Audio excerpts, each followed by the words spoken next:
Hello everyone, welcome back once again on my channel. तो मैं आप सभी का चैनल पे बहुत बहुत स्वागत करता हूँ। तो मुझे ये बताते हुए बहुत खुशी हो रही है कि आज से हम जो है वो यूजीसी नेट मैनेजमेंट के ऊपर क्या करेंगे, प्रिपरेशन करेंगे। जो पेपर कोड 17 के लिए एमबीए वाले स्टूडेंट देते हैं उसके ऊपर हम डिस्कस करेंगे। जैसे कि मुझे काफ़ी ज़्यादा एक्सपीरियंस है इस एग्ज़ाम, मैंने काफ़ी बार क्रैक भी किया हुआ है, तो मुझे एक पर्टिकुलर अब स्ट्रेटजी पता चल चुकी है कि अननेसेसरी चीज़ें पढ़ने से कुछ नहीं होने वाला, क्योंकि सिलेबस बहुत ही ज़्यादा है। तो स्टूडेंट क्या करते हैं, उनको पता नहीं चलता कि कहाँ से पढ़ना है, क्या नहीं पढ़ना है। तो मेरी कोशिश यही रहेगी कि आपको क्रिस्प और कॉन्साइज जितना चाहिए होगा उतना ही कंटेंट डिलीवर करेंगे। और हमारा जो सारा कुछ चलेगा ना, जितनी भी हम प्रिपरेशन करेंगे, जब तक भी करेंगे, तो हम वो रिटन वाले नोट्स के थ्रू नहीं करेंगे। इस पर्टिकुलर जैसे अभी इन्फोग्राफिक आप देख रहे हो ना, बिल्कुल ऐसे ही। और मैं गारंटी के साथ कह देता हूँ कि आज वाली क्लास जो मैं आपको करवाऊँगा ना, इससे एक क्वेश्चन तो पक्का ही आएगा, क्योंकि एक ही क्वेश्चन, एक ही टॉपिक है, तो पक्का जहाँ से क्वेश्चन आएगा ही। और कैसे आएगा, कहाँ से आ सकता है, ये भी मैं आपको बताऊँगा। तो बिना किसी देरी के हम शुरू कर देते हैं आज की क्लास। तो बेसिकली अब हम जो फर्स्ट क्लास होती है इंट्रोडक्शन की, देखिए कोई भी है वो पहले मैनेजमेंट की इंट्रोडक्शन आपको पढ़ाएगा, क्योंकि मैनेजमेंट की इंट्रोडक्शन हम ऑलरेडी पढ़ चुके हैं अपनी 11th 12th में, ग्रेजुएशन में पढ़ चुके हैं, हम अपने एमबीए में पढ़ चुके हैं, तो उसकी हमें ज़रूरत ही नहीं है। अभी आप जहाँ पर नाम देख रहे होंगे, एफ.डब्ल्यू. टेलर देख रहे हैं, हेनरी फ्यूल देख रहे हैं, मैक्स वेबर देख रहे हैं, ये अभी आप पढ़ चुके होंगे। लेकिन वो क्वेश्चन कहाँ से पूछेगा वो मैं आपको बताऊंगा, कौन सा कीवर्ड है वो मैं आपको बताऊंगा। इस पर्टिकुलर हमारी सीरीज़ में फोकस ही कीवर्ड पे रहने वाला है, क्योंकि एग्जामिनर आपसे कीवर्ड ही पूछता है, आपसे नहीं पूछेगा कि बताओ who is the father of scientific management. जो क्वेश्चन पूछे गए हैं, लेकिन अब के टाइम में कंपटीशन काफ़ी ज़्यादा टफ हो चुका है, तो ऐसे क्वेश्चन सिंपली आप एक्सपेक्ट नहीं कर सकते फ्रॉम द एग्ज़ामिनर, और वो भी इस लेवल वाले एग्ज़ाम में। तो चलिए शुरू करते हैं क्लास बिना किसी टाइम को वेस्ट करते हुए। तो सबसे पहले हमारे पास क्या है, एवोल्यूशन ऑफ मैनेजमेंट थॉट्स, कि कैसे कैसे मैनेजमेंट का एवोल्यूशन हुआ था। देखिए सबसे पहले तो यहीं से क्वेश्चन पूछ लिया जाएगा आपको, आपसे पूछेगा pre classical, classical, new classical and modern, ऐसे आपको ऑप्शन में दे देगा चारों, और आपको पूछेगा कि इनको सीक्वेंस में लगाओ। तो आपको ये पता होना चाहिए कि pre classical, classical, new classical और मॉडर्न। एक तो ये क्वेश्चन हो गया कि इसको सीक्वेंस में लगाओ। अब दूसरा क्वेश्चन क्या बनता है जहाँ से, कि साइंटिफिक मैनेजमेंट दे देगा, एडमिनिस्ट्रेशन मैनेजमेंट दे देगा और ब्यूरोक्रेटिक मैनेजमेंट दे देगा, तीनों ऑप्शन में। अब बोलेगा कि इनको सीक्वेंस में लगाओ। सबसे पहला क्वेश्चन जहाँ से पूछा ही जाएगा, मतलब कौन सी कैटेगरी ऑफ क्वेश्चन आपसे पूछेगा ये मैं आपको बता रहा हूँ। तो आपको पता होना चाहिए कि सबसे पहले हमारे पास साइंटिफिक मैनेजमेंट आया था। लगभग कब आया था साइंटिफिक मैनेजमेंट, 1856 से 1915 के आसपास जो आपको बोला जाता था। उसके बाद हेनरी फ्यूल 1841 से लेकर 1925 के आसपास, और मैक्स वेबर 1864 से लेकर 1920 के बीच बीच में ये, मतलब इनकी रेंज है। तो ये आपको पता होना चाहिए कि सबसे पहले F W. Taylor the scientific management, then Henry Fayol administrative management, then bureaucratic management, जिसे हम मैक्स वेबर बोलते हैं। अब देखिए, अब इन्होंने बात किसकी की थी, हम अब इनकी बात पे आते हैं कि हाँ इन्होंने फोकस किस पे किया था।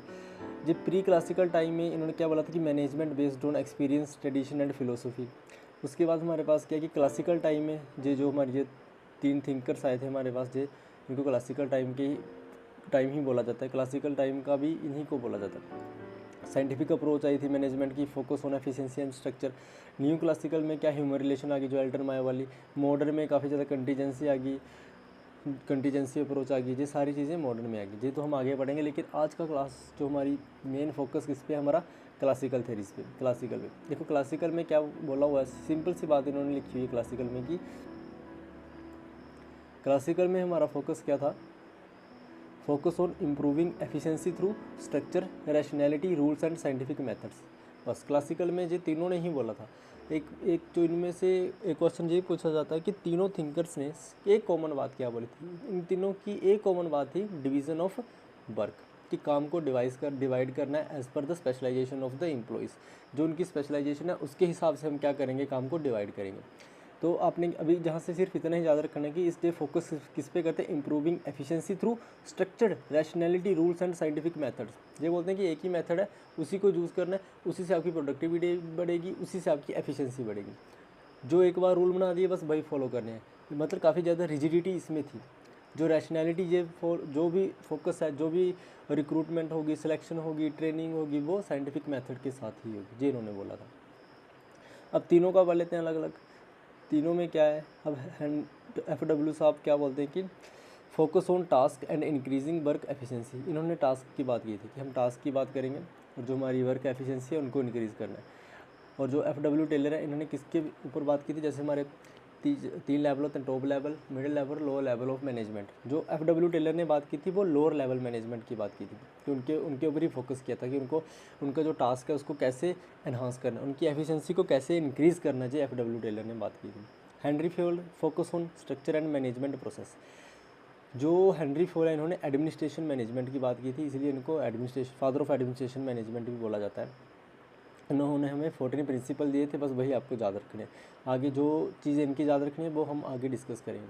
और Max Weber focus on authority, rules and formal organize. जहाँ पर फॉर्मल ऑर्गेनाइजेशन की बात होगी वहाँ पर मैक्स वेबर की ही बात होगी। जहाँ पर इम्पर्सनैलिटी की बात होगी, इम्पर्सनल की किसी के साथ कोई फेवरेटिज्म नहीं, कोई नेपोटिज्म नहीं, स्ट्रक्चर रूल्स, वहाँ पर किसकी बात होगी, मैक्स वेबर की बात होगी।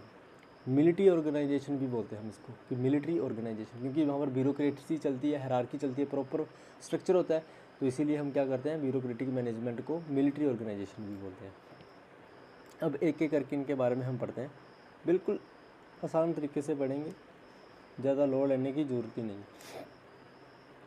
अब साइंटिफिक मैनेजमेंट है, scientific management FW Taylor father of scientific management बोला जाता है फ्रेडरिक विंस्लो टेलर को। अब ऑब्जेक्टिव क्या है इसका, to achieve maximum prosperity for employers and maximum prosperity for employ. मतलब दोनों को विन विन सिचुएशन समझ लो आपको। इन्होंने क्या बोला कि विन विन सिचुएशन। अब जहाँ पर इतना ज़्यादा लोड देने की जरूरत नहीं है, क्योंकि जहाँ से क्वेश्चन आपसे नहीं पूछा जाएगा।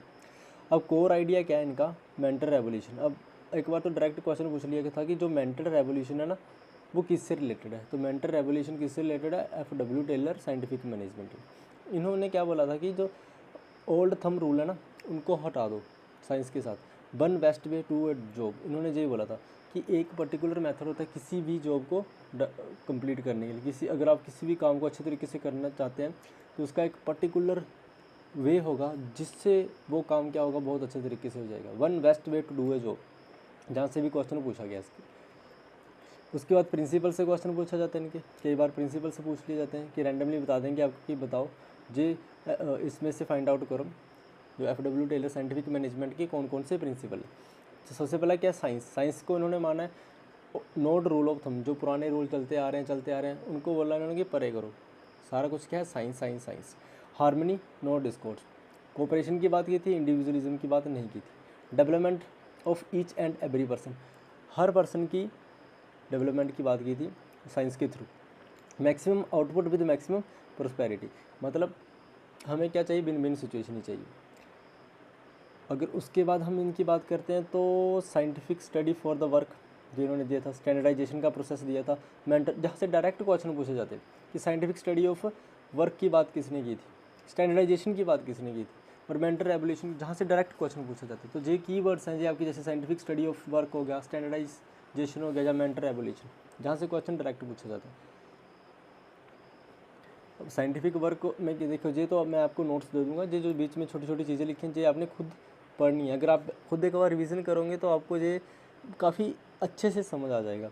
बाकी अलग से ज़्यादा इसमें पढ़ने की कोई ज़रूरत नहीं है, बस जितना मैं आपको पढ़ा रहा हूँ इतना मोर देन सफिशिएंट है, बस रिवीजन तो आप ही को करनी पड़ेगी। पर उसके बाद हम बात करते हैं कि फंक्शनल फॉर्मैनशिप, जहाँ से क्वेश्चन पूछा जाता है।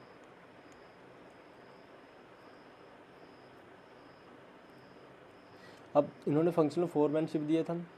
अब दो क्या होते हैं हमारे पास, एक प्लानिंग मैनेजर होता है और एक ऑपरेशन मैनेजर होता है। प्लानिंग मैनेजर क्या होता है, जो सिर्फ काम को प्लान करते हैं, और दूसरे ऑपरेशन मैनेजर्स क्या होते हैं, जो मैन्युफैक्चरिंग में काम करते हैं, जो रियलिटी में काम करते हैं। तो उन्होंने फंक्शनल फॉरमैनशिप का एक हमारे पास कंसेप्ट दिया था। जैसे प्लानिंग में क्या होगा, प्लानिंग फॉरमैन होगा, एक रूट क्लर्क होगा, इंस्ट्रक्शन क्लर्क कार्ड होगा, और टाइम कॉस्ट क्लर्क होगा। जे किस मैनेजर में के अंडर आते हैं, जे प्लानिंग मैनेजर के अंडर आते हैं। और ऑपरेटिंग मैनेजर के अंडर आते हैं जे disciplinarian, gang boss, repair boss and inspector. तो इसी से क्या हो गया, 4J हो गए, 4J। तो ये क्या हो गया हमारे फंक्शनल फॉरमैनशिप, जहाँ पर क्या इन्होंने 8 कंसेप्ट दिए थे, मतलब 2 कैटेगरी बनाई थी, एक प्राइमरी कैटेगरी बोलो या प्लानिंग कैटेगरी बोलो, एक ऑपरेटिंग कैटेगरी जो रियल टाइम में काम करते हैं, जहाँ से क्वेश्चन डायरेक्ट पूछा जाता है आपसे। कई बार आपको डिफरेंस करने के लिए बता देते हैं कि बताओ इसमें से कौन सा प्लानिंग मैनेजर में आएगा और दूसरा ऑपरेशन मैनेजर में आएगा। तो जो आपको 8 याद होने चाहिए। और लास्ट में है इसका पीस रेट सिस्टम।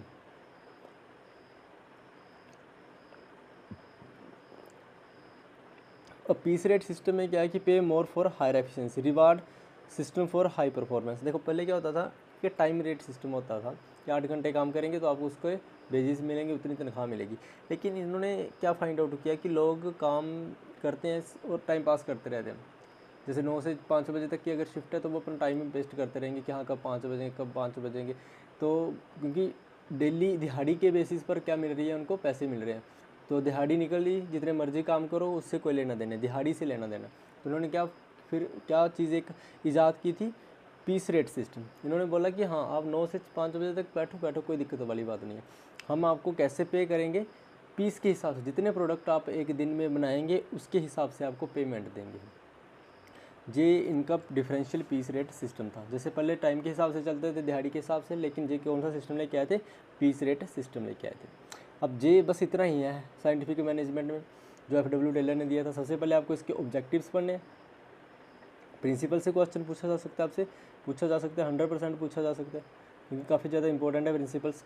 और ये जो 3 मैंने आपको कंसेप्ट बताया, जहाँ से फंक्शनल फॉरमैनशिप जो हो गया, जहाँ से, और ये जो पीस रेट सिस्टम है, जहाँ से भी क्वेश्चन जैसे डायरेक्ट क्वेश्चन पूछेंगे आपसे कुछ। और अगर आपने ये स्लाइड पढ़ ली ना, ये जो टॉपिक है, ये जो आपको पिक्चर दिख रही है, आप साइंटिफिक मैनेजमेंट से कोई भी क्वेश्चन आएगा आप गलत नहीं कर पाओगे, ये मेरी गारंटी है।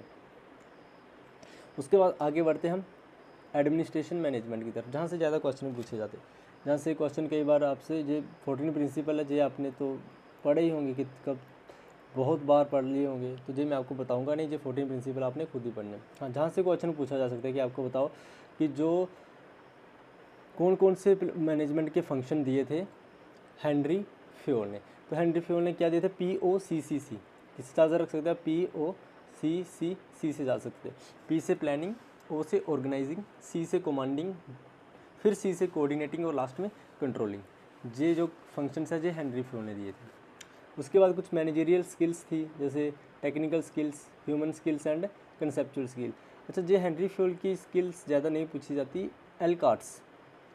जब आप एलकार्ट्स की मैनेजरियल स्किल्स पढ़ोगे तो वहाँ पर ये 3 चीज़ें आपसे ज़्यादातर पूछी जाएंगी।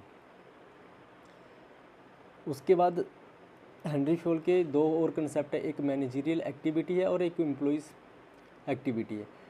तो वो मैं आपको, वो 5-5 4-4 पॉइंट है, वो अब मैं आपको एक अलग से वीडियो बना के बता दूंगा, क्योंकि वो भी काफ़ी ज़्यादा इंपॉर्टेंट है, वहाँ से भी क्वेश्चन क्या होता है पूछा जा सकता है आपसे।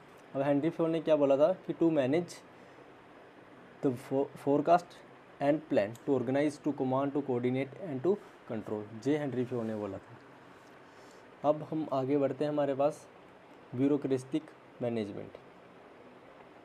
ब्यूरोक्रेटिक मैनेजमेंट में आपने ज़्यादा पढ़ने की ज़रूरत नहीं है, जैसे ये काफ़ी ज़्यादा रिजिड होते हैं। जैसे bureaucracy ensure efficiency, predictability, uniformity and stability in organisation, जहाँ से कम ही क्वेश्चन पूछा जाता है। ब्यूरोक्रेटिक मैनेजमेंट से ज़्यादा क्वेश्चन नहीं पूछा जाता। कई बार पूछे जाते हैं जो इसके फंक्शंस हैं जहाँ से क्वेश्चन पूछा जाएगा, जैसे क्लियर हायरार्की ऑफ अथॉरिटी, हर बंदे को उसकी हायरार्की, जो उसकी अथॉरिटी है, जो उसका काम करने का तरीका है, वो क्लियर होगा। डिवीज़न ऑफ लेबर होगी, सेट फॉर्मल ऑर्गेनाइजेशन की, impersonality in relationship, proficiency and technical competencies, career orientation, merit based recruitment and promotion, written documents and records, exact obedience to rules, separation of personal and official life, की personal life और professional life दोनों अलग अलग होनी चाहिए। अच्छा, जितने भी जो फंक्शंस हैं जो कहाँ पर फिट होते हैं, जो मिलिट्री ऑर्गेनाइजेशन में फिट होते हैं, जैसे हमारी इंडियन आर्मी होगी, जहाँ हमारी जो गवर्नमेंट एजेंसीज होती हैं, वहाँ पर ये सारे रूल्स फिट होते हैं। तो इसलिए कई बार हम इसको मिलिट्री ऑर्गेनाइजेशन भी बोलते हैं। ये आपको याद होना चाहिए। मतलब इसमें जो रूल्स रेगुलेशन होते हैं वो बिल्कुल स्ट्रिक्ट होते हैं, जैसे इंडियन आर्मी में होते हैं। अब ये थे हमारे 3 मेन थिंकर जो क्लासिकल टाइम में आए थे। पहले हमने साइंटिफिक मैनेजमेंट पढ़ा, फिर हमने एडमिनिस्ट्रेशन मैनेजमेंट पढ़ा, अब हमने ब्यूरोक्रेटिक मैनेजमेंट पढ़ा। अब इनके बीच में डिफरेंस हम एक बार देख लेते हैं। अब फोकस, FW टेलर का फोकस किस में था, टास्क एंड मेथड्स में, क्योंकि उन्होंने मेथड स्टडी दी थी। हेनरी फ्योल का स्ट्रक्चर एंड प्रोसेस में, और मैक्स वेबर ने क्या बोला था, अथॉरिटी एंड ऑर्गेनाइजेशन। अब की concern efficiency and productivity, Henri Fayol ने management as a process, legitimate, authority and rules. अब अप्रोच क्या, साइंटिफिक एंड प्रैक्टिकल अप्रोच, इन्होंने एडमिनिस्ट्रेशन अप्रोच दी थी और सोशियोलॉजिकल अप्रोच है। मेजर कंट्रीब्यूशन साइंटिफिक प्रिंसिपल जो हमने पढ़े थे कि science not old thumb rules, harmony not discords, collectivisms not individuals, इन्होंने 14 प्रिंसिपल्स दिए थे और 5 फंक्शंस ऑफ मैनेजमेंट दिए थे जो POCC से पढ़े थे हमने। इन्होंने थ्योरी दी थी ब्यूरोक्रेटिक मैनेजमेंट की। अब व्यू ऑफ ऑर्गेनाइजेशन की बात करते हैं तो economic man means rational man जो सारे फैक्ट और फिगर के थ्रू काम करता है।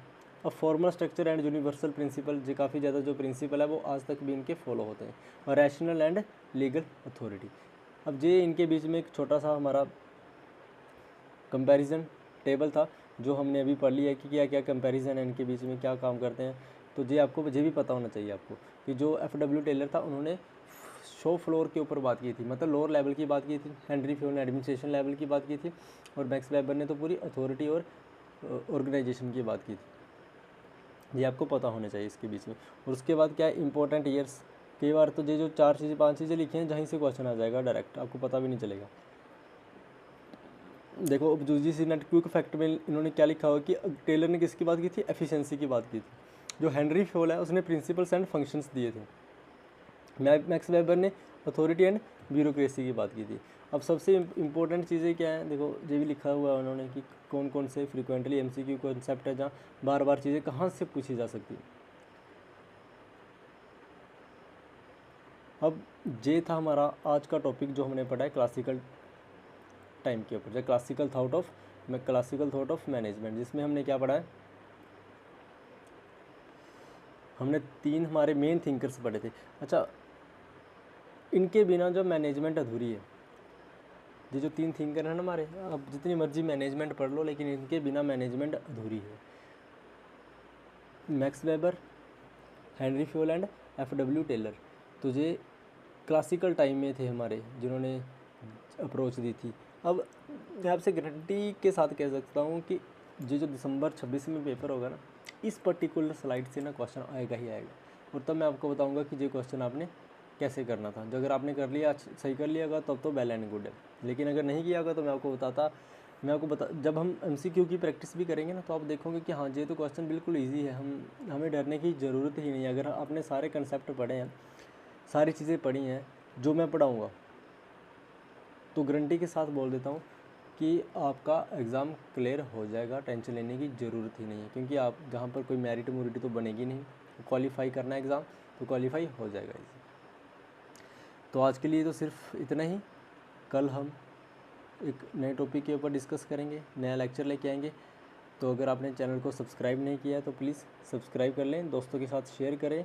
जो भी मैनेजमेंट के ऊपर डिस्कस करना चाहता है, प्रिपरेशन करना चाहता है, कोई क्वेश्चन है, कोई कुछ है, तो आप उनके साथ शेयर कर सकते हैं।